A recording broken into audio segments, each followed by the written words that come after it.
बिस्मिल्लाहिर्रहमानिर्रहीम। Audio interview play करने से पहले चंद बातें अर्ज़ करना चाहता हूँ, क्योंकि इंटरव्यू बहुत पुरानी है। कुछ तो मुझे समझ नहीं आई और कुछ समझ आई, वो मैं बताता हूँ। पहली बात, एंकर के सवाल पर मौलाना मोहम्मद उमर मुजाहिद रहमतुल्लाह अलैह ने यह कही कि मेरी ये पेशेंगोई याद रखो ताकि फिर आपको याद आ जाए।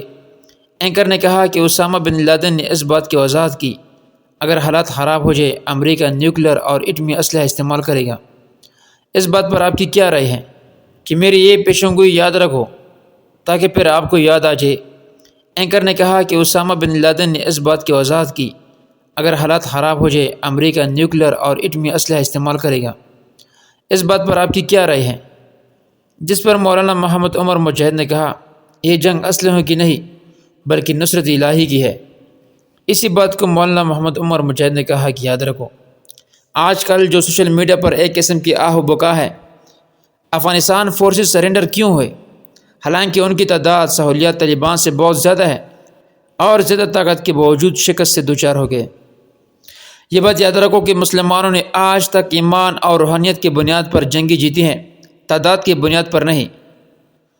अगर हम तादाद को मद्देनज़र रख कर जंग करेंगे तो हम कभी भी जीत नहीं पाएंगे, क्योंकि आज तक हर वक्त और हर ज़माने में कुफ़ार मुसलमानों से तादाद में, ताकत में, सहूलियात में और मुराआत में ज़्यादा थे और ज़्यादा हैं और शायद रहेंगे। लेकिन मुसलमानों की बुनियादी ताकत वो नुसरत इलाही है, और ये नुसरत इलाही हर उस मुसलमान के साथ होगा जो कौम लिसानियत से हटकर सिर्फ़ और सिर्फ रज़ा इलाही की खातिर दीन के सरबुलंदी के लिए कोशिश करेगा। आइए इंटरव्यू मुलाहिज़ा फरमाइए।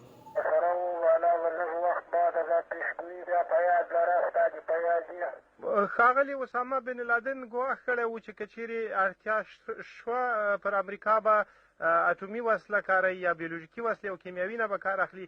ستاسې په دغه ګواښ کې هغه ګواښ ته کوم ځای شته دی، یعنې هغې ته اشاره شته؟ کار نه دی ورته، د اسلحو کار نه دی، د موږ الهي نصرت امیدوار یو. یو خبره د امریکا د ټیټ کېدو ده چې د لیست له سره څه به انشاءالله وورسي د لیستو د پایو خواته. په دغه وروستیو څو ورځو کې د ډېرو ولایتونو کنټرول ستاسې د ځواکونو له لاسه ووت. ګواکې تاسې داسې وایاست چې بیا هیله من یاست چې همدغه پوځي بریاوې بیا ترلاسه کوي؟ لږ وخت بعد ورته داسې امیدوار یو، لکه دا اوس چې دې ولیدله بیا به دا بل تحول داسې ویني. ملا صاحب، که تاسې راته دا ووایاست چې د دومره سریع او چټکو شاتګونو او له کارونه د وتلو علت ستاسې څه وایه؟ په بمباریو کې ډېر سخت زیان در اوښتی و که عسکرو درته شا واړول او درنه ولاړل؟